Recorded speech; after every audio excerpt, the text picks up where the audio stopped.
अरे साइड हो, साइड थोड़ा गैल हो जाओ यार, पीछे जाओ, पीछे जाओ, पीछे हो जाओ।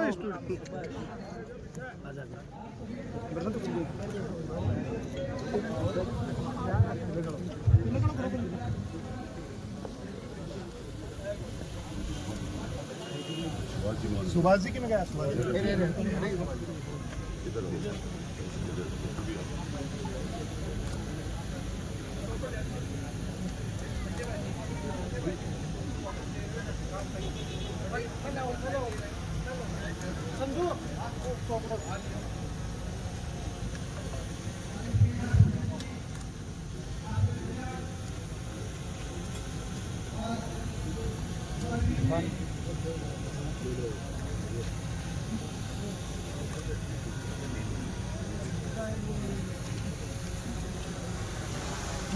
भारत माता की जय, भारत माता की जय।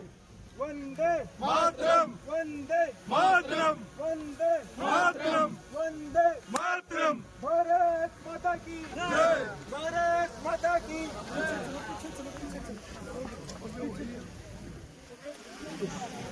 हमारे देश के शहीद अमर रहे, अमर रहे, अमर रहे, अमर रहे। हमारे देश के शहीद। मुंह क्या अच्छा कुछ बता ध्यान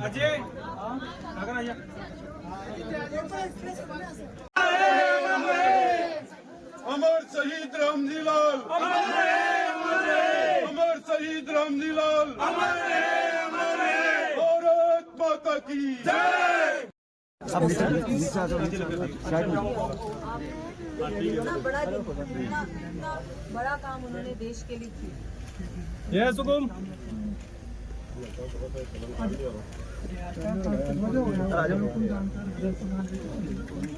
भारत माता की, भारत माता की, अमर शहीद रामजी लाल कटेवा। और नीचे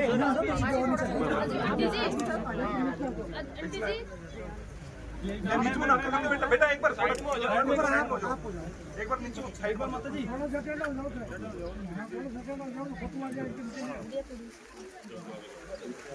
भारत माता की जय। अमर शहीद रामजी लाल, अमर शहीद रामजी लाल।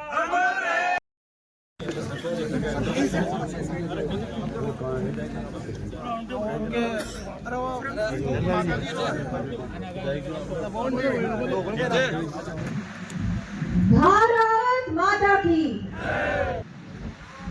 अमर शहीद हवलदार रामजी लाल कटेवा जी की मूर्ति अनावरण कार्यक्रम में सबसे पहले तो मैं बहुत बहुत आपकी आभारी हूँ कि आपने मुझे इस योग्य समझा और इस कार्यक्रम में आपने मुझे यहाँ आमंत्रित भी किया और इतना बड़ा मुझे सौभाग्य मिला कि मैं हमारे अमर शहीद हवलदार रामजी लाल कटेवा जी की मूर्ति अनावरण का एक मुझे भी अवसर मिला कि मैं वहाँ उपस्थित रही, क्योंकि उन्होंने जो इस क्षेत्र के लिए किया है, भारत के लिए किया है, भारत की मिट्टी के लिए किया है, अपने राष्ट्र के लिए किया है, मुझे लगता है कि उनका योगदान हम कभी नहीं भूल सके। तो मैं उनको नमन करती हूँ।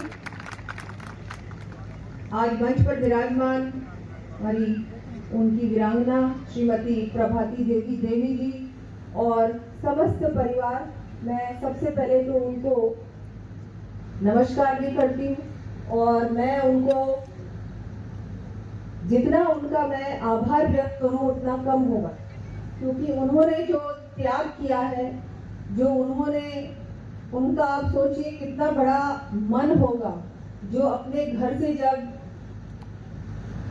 किसी को विदा करते हैं कि नहीं आप जाओ देश की रक्षा करो, देश पहले परिवार बाद। ऐसे परिवार को मैं कहती हूँ हम सबको बहुत बहुत उनका आभार व्यक्त करना चाहिए, क्योंकि ये लोग हैं इसलिए हम आज जीवित हैं। अगर ये नहीं होंगे तो हम नहीं जीवित होंगे।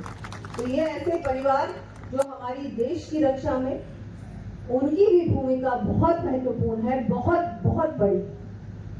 हमारे विधायक जी जो आप सभी के लोकप्रिय विधायक हैं और बहुत ही मेहनती विधायक हैं, वैसे ही हमारे विक्रम सिंह जी जाखल साहब और जिन्होंने मुझे कहा कि आपको इस कार्यक्रम में आना ही है।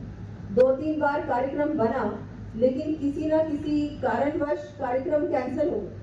लेकिन उन्होंने कहा नहीं, फिर दोबारा कार्यक्रम रखेंगे, कार्यक्रम में तो आपको आना ही हो। ऐसे ही आपके विक्रम सिंह जी, मैं आपका भी बहुत बहुत धन्यवाद देती हूँ, आभार व्यक्त करती हूँ।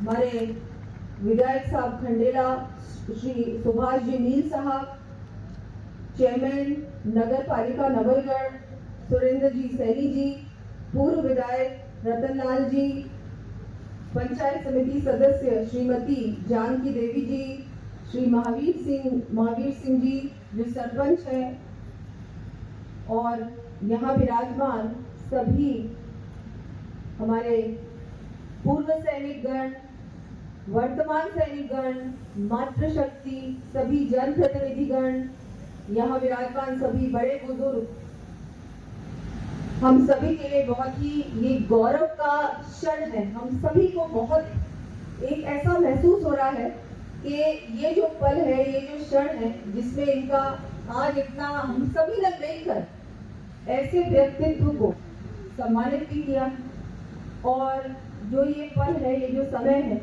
जब हम सब यहाँ उपस्थित होंगे, किसके लिए उपस्थित हुए? ऐसे शहीद के लिए जिन्होंने अपने बारे में नहीं सोचा, परिवार के बारे में नहीं सोचा, लेकिन देश के बारे में सोचा। ऐसे महापुरुष को आज हम सभी श्रद्धांजलि अर्पित करने आए हैं, तो बहुत ही महत्वपूर्ण पल है ये। और हम सबको ऐसे समय में, ऐसे कार्यक्रमों में, मुझे लगता है हम सभी की भूमिका बनती है। और इतनी बड़ी संख्या में, इतनी धूप में आप सब इस कार्यक्रम में पधारे, तो मैं तो मानती हूँ कि जो शेखावटी के लिए कहते हैं कि वीरों की भूमि, निश्चित रूप से वीरों की भूमि, ये शहीदों की भूमि, और आपने मुझे यहाँ इस कार्यक्रम में बुलाया, मैं तो बहुत बहुत आपका आभार व्यक्त करती हूँ।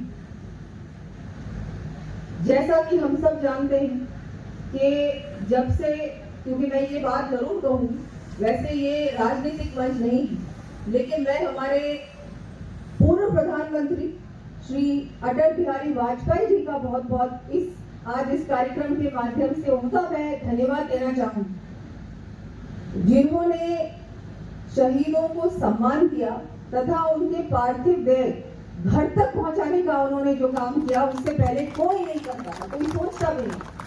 ऐसे हमारे पूर्व प्रधानमंत्री श्री अटल बिहारी जी को भी मैं बहुत बहुत धन्यवाद देती हूँ। उनका भी आज मुझे लगता है आज ऐसा समय है जो उनकी भी याद आती है, जो उन्होंने सेना के लिए किया, सेना को सम्मान दिया। और अभी हमारे वर्तमान प्रधानमंत्री श्री नरेंद्र मोदी जो हर त्योहार सेना के साथ मनाते हैं, सैनिकों के साथ मनाते हैं, उनका भी बहुत बड़ा योगदान। आज आपने देखा भारतीय जनता पार्टी हमेशा सैनिकों के साथ रहती है। कहीं भी कार्यक्रम होता है, कहीं भी ऐसी बात सुनने में आती है कि किसी सैनिक ने अपनी जान न्यौछावर की है देश के लिए, तो तुरंत भारतीय जनता पार्टी का कोई भी हो, चाहे विधायक हो, मंत्री हो, मुख्यमंत्री हो, चाहे प्रधानमंत्री जी भी, स्वयं ही वहां पर जाते भी हैं, परिवार को सम्मान भी देते हैं, और आगे के लिए उस शहीद के लिए क्या कर सकते हैं उसकी चिंता भी करते हैं। आज जो हमारी सेना इतनी सशक्त हुई है, इससे पहले हम सब जानते हैं कि सेना के पास इक्विपमेंट भी नहीं, बुलेट प्रूफ जैकेट्स भी नहीं। 1 रैंक 1 पेंशन किसने दिलाई? प्रधानमंत्री मोदी जी ने दिलाई। सैनिकों को सम्मान, सैनिकों के लिए विशेष योजनाएं बनाई, सैनिक परिवारों के लिए चिंता की, वीरांगनाओं के लिए चिंता की, और हर योजना से सैनिक परिवारों को कैसे जोड़ सकते हैं उसके बारे में भी उन्होंने बहुत कुछ काम किया। आज सीमाओं को, हमारी जितनी भी भारत की सीमाएं हैं, वहां पर हम अतिरिक्त क्या कर सकते हैं, वहां के लिए अलग से फंड दिया, अलग से पैसा दिया, अलग से डिफेंस को कैसे और मजबूती दिला सकते हैं, और अच्छे हथियार दिलाए। हर प्रकार से सेना को और मजबूती दिलाने में, और मजबूत बनाने में, सशक्त बनाने में, ताकि हम किसी से कम नहीं हो। कभी भी कोई भी पड़ोसी मुल्क हमको आंख नहीं दिखा सके।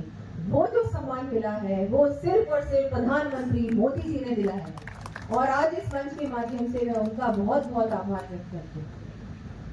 अब मैं आपको कुछ बताना चाहूंगी कि क्षेत्र के भी कुछ काम है जो माननीय मुख्यमंत्री जी उन्होंने भी बजट में भी घोषणाएं की हैं, मैंने भी बजट में घोषणाएं की हैं, क्योंकि आपके जो विधायक हैं बहुत चिंता करते हैं आपकी, लगातार मुझसे भी भेंट करते रहते हैं, विधानसभा में भी बहुत ही मजबूती से आपकी बात रखते हैं। ऐसे आपके विधायक साहब हैं और इनकी मेहनत से यहाँ पर बहुत अच्छे बड़े काम हुए हैं, जैसा कि लोहारगढ़ 24 कोस परिक्रमा मार्ग में विकास के कार्य सैंक्शन हुए हैं और बहुत जल्दी वो कार्य होने वाले हैं, शुरू होने वाले हैं। तीर्थराज हमारे लोहारगढ़ से बरखंड पर्वत तक रोपवे भी है, जिसका काम बहुत जल्दी शुरू होने वाला है। जाखल में CHC एवं 132 kV GSS की भी घोषणा हुई है और उसका काम भी बहुत जल्दी शुरू होने वाला है। नवलगढ़ में ट्रॉमा सेंटर, नवलगढ़ जिला चिकित्सालय में क्रमोन्नत किया गया है, 5 नए आंगनबाड़ी केंद्र भी खुले हैं। नवलगढ़ में लगभग 90 करोड़ की सड़कें स्वीकृत हुई। ये बहुत बड़े काम हैं जो कि आपकी विधानसभा क्षेत्र में किए गए हैं और जिस तरह से हमारे विधायकगण हमारी यहाँ अब डबल इंजन की सरकार लगातार काम कर रही है, मुझे लगता है बहुत जल्दी ऐसा समय आएगा कि आपका कोई भी काम बाकी नहीं रहेगा। पूरे ही क्षेत्र में, पूरे राजस्थान में हर व्यक्ति के लिए, चाहे वो महिला हो, युवा हो, किसान हो, गरीब से गरीब व्यक्ति तक योजना पहुंचे, गरीब से गरीब घर तक विकास का काम, ये हमारी सरकार का लक्ष्य है। अभी राजस्थान दिवस समारोह भी बन रहा है, पूरा 1 सप्ताह का राजस्थान दिवस का जो कार्यक्रम है वो भी माननीय मुख्यमंत्री जी द्वारा कल उसका शुभारंभ हुआ था।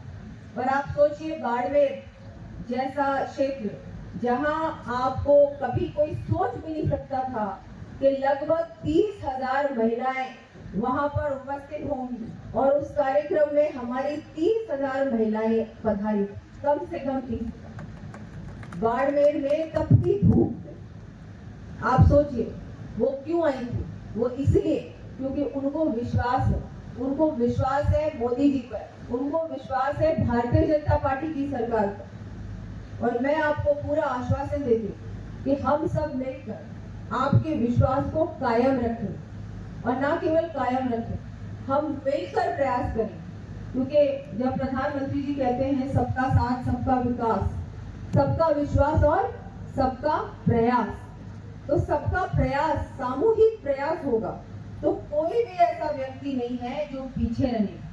हर व्यक्ति को, हर वर्ग को, हर व्यक्ति को बिना किसी भेदभाव के उनका काम भी होगा और हर क्षेत्र का विकास भी होगा।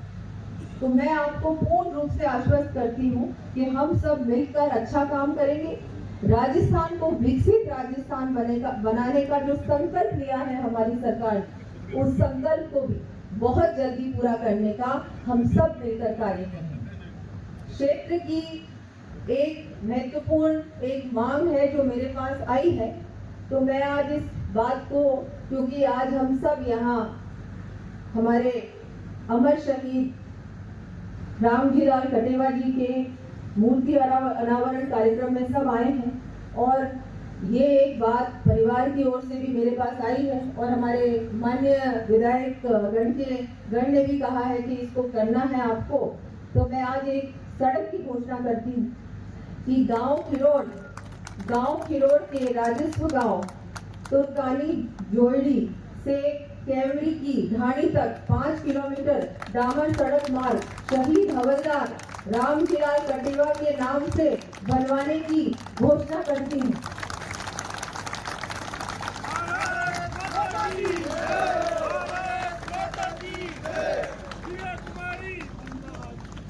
मुझे लगता है कि ये तो कुछ भी नहीं है। उन्होंने अपने लिए, अपने देश के लिए क्या नहीं किया। उन्होंने अपने परिवार के मुखिया को देश के नाम उनका जिस तरह से वो उनके परिवार के मुखिया चले गए हैं सिर्फ और सिर्फ देश के लिए, तो मुझे लगता है ये सड़क क्या होती है, कुछ भी नहीं। अभी तो हमको ये करना है कि जितने भी हमारे परिवार हैं जिन्होंने देश के नाम जिन शहीद परिवार हैं उनके लिए हम क्या कर सकते हैं, वो भी कोई ऐसी योजना बने। और इस सरकार में मुझे लगता है कि मेरा भी दायित्व बनता है, क्योंकि मैं भी एक सैनिक की बेटी हूँ, जैसा कि आप सब जानते हैं। और इस क्षेत्र से भी मेरा पारिवारिक जुड़ाव भी, तो परिवार का भी जुड़ाव है और सेना से भी जुड़ा। और मेरे पिताजी तो जब तक आखिरी समय तक भी वो अपने आप को एक आर्मी मैन ही समझते थे, सैनिक ही समझते थे, राजा नहीं समझते थे, कभी समझा भी नहीं। और वो ही संस्कार हम सभी ने देखे हैं, सीखे हैं। तो मुझे लगता है कि मैं भी एक बात रखूंगी आगे की, क्या हम कर सकते हैं कि जो हमारे शहीद परिवार हैं, हमारी सैनिक हैं, उनको आगे बढ़ाने के लिए, उनको और मजबूती दिलाने के लिए, उनके जो बच्चे हैं उनकी शिक्षा के लिए भी क्या ऐसी योजना बन सकती है जिससे कि और अच्छा उनका आगे भविष्य हो। क्योंकि वो तो सब कुछ देश के नाम सब कुछ बलिदान देते हैं, देश को सब कुछ दे देते हैं, लेकिन देश का भी कर्तव्य बनता है कि वो ऐसे परिवारों को सम्मान भी दे और कुछ अच्छा उनका काम भी। तो मैं धन्यवाद देती हूँ एक बार फिर कि आपने मुझे यहाँ बुलाकर इतना मान सम्मान दिया और इतने अच्छे कार्यक्रम में, इतने ऐसे सम्मानित कार्यक्रम में मुझे यहाँ बुलाया। मैं एक बार फिर सभी गाँव वासियों का भी आभार व्यक्त करती हूँ और आगे आने वाले समय में आपके विधायक जी के साथ मिलकर क्षेत्र के सारे काम हम मिलकर करेंगे और बहुत अच्छा विकास होगा क्षेत्र का भी और राजस्थान का। और एक बहुत बहुत धन्यवाद आपका। जय हिंद, जय भारत, जय राष्ट्र। जोरदार तालियां एक बार आप पे। और मैं निवेदन करूंगा कि कोई भी साथी जितना भी इस पंडाल में है, एक बार 2 मिनट के लिए यथावत आप रहें। और बहुत बहुत आभार है और अभिनंदन माननीय, बतौर मुख्य मेहमान आपने मंच को सुशोभित ही नहीं किया, बल्कि आप देख रहे हैं कि लगातार प्रातः काल से ही जो मुख्य मंच के दाईं तरफ की जो संपूर्ण दर्शक दीर्घा है राजस्थान जहाँ से जयपुर के पास हर टूरिस्ट जो जयपुर आता है शेखावटी के पास, तो जहाँ हवेलियाँ कैसे संरक्षित रखा जा सकता है उसके लिए हम लोग बना रहे हैं। बहुत जल्द कम से कम अधिकारियों के साथ तो मैं चाहे मैं पहले तो किसी से लूँगी, उसके बाद हम लोग यहाँ आएंगे और उसके बाद जितने स्टेक होल्डर्स हैं, क्योंकि बहुत सारे प्राइवेट लोग हैं जिनकी हवेलियाँ हैं, उनके साथ मिलकर प्रशासन के साथ ऐसा कुछ बनाएंगे जिससे योजना बने ताकि हवेलियाँ हमारी संरक्षित